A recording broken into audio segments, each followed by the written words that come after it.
This weekend.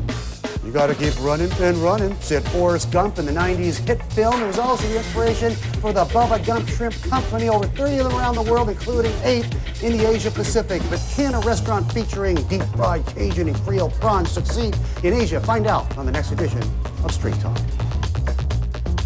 Straight Talk with Bernie Lowe. This weekend on CNBC Live.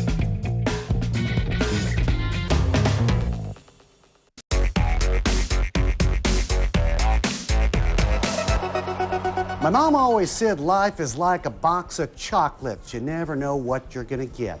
That was perhaps the most famous quotation from the 1994 hit film Forrest Gump, starring Tom Hanks, and it was also the theme and the brainchild behind where we are today at the Bubba Gump Shrimp Company in Hong Kong. One of over 30 around the world. 8 of those are in Asia. The company was recently taken over by an American restaurant operator called Landry, so we decided to pay a visit today. And Jeremy Lieberman is the Asia Pacific Operations Director for the Bubba Gump Shrimp Company. Jeremy, welcome to the show. Pleasure. Thanks for having me. Good to have you.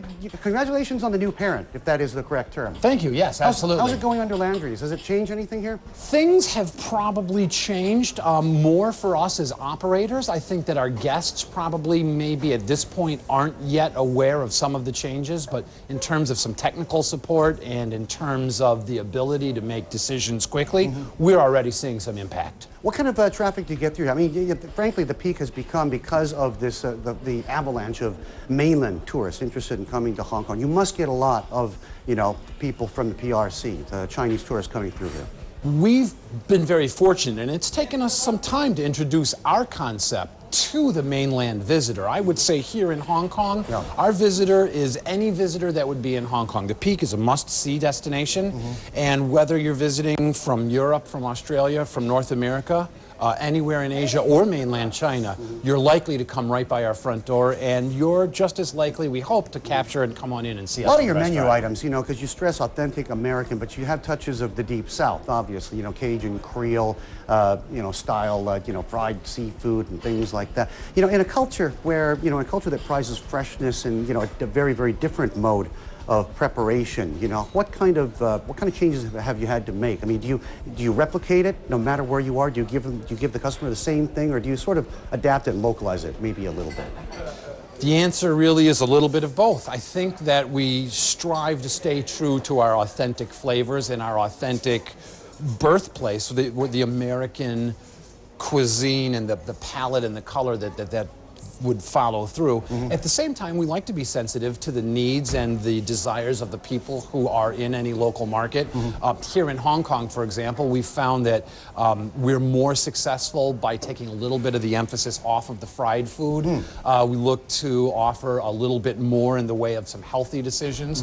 And we've also adjusted the flavor profiles a little bit. We've taken out some of the salt to appeal to the local palate as well. Okay, all right. So, sensitive to local taste to a degree.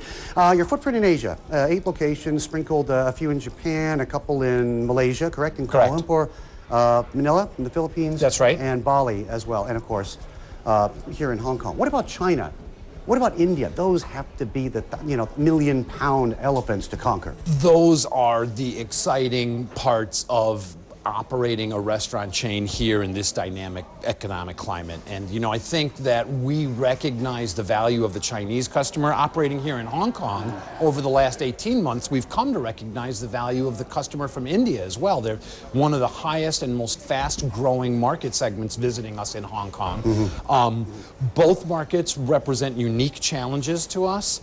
In both markets, I think we could be successful, but I believe we'll be successful by finding the right partners who can help us find our way through that myriad of local customs and traditions. How do you deal with some of the biggest challenges, facing Asia and the economies today? I mean, you're in the food business. Number 2, you're also in the real estate business, and you need a lot of space. Those are 2 of the most toxic topics nowadays. Real estate inflation, rent inflation, and food inflation. How are you navigating those issues?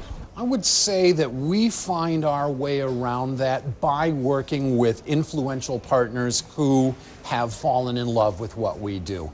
Whether it's our operations here in the Peak Tower in Hong Kong or some of our other franchises in Asia, even some of our larger restaurants in New York City where we're in Times Square, we've found that because the Bubba Gump brand generates excitement and generates traffic, that landlords in many cases are actually clamoring to have us join their retail offerings. All right. Well, nice to see you, Jeremy, and best of luck and many more wishes for continued years of success here. Thanks for coming to the Peak to see us. Shrimp Company. Okay, Jeremy Lieberman, the Director of Operations for the Bubba Gump Shrimp Company. And as Forrest Gump said in that movie from the early 90s, you know what you got to do sometimes in life? You got to just keep running and running and running. See you next week.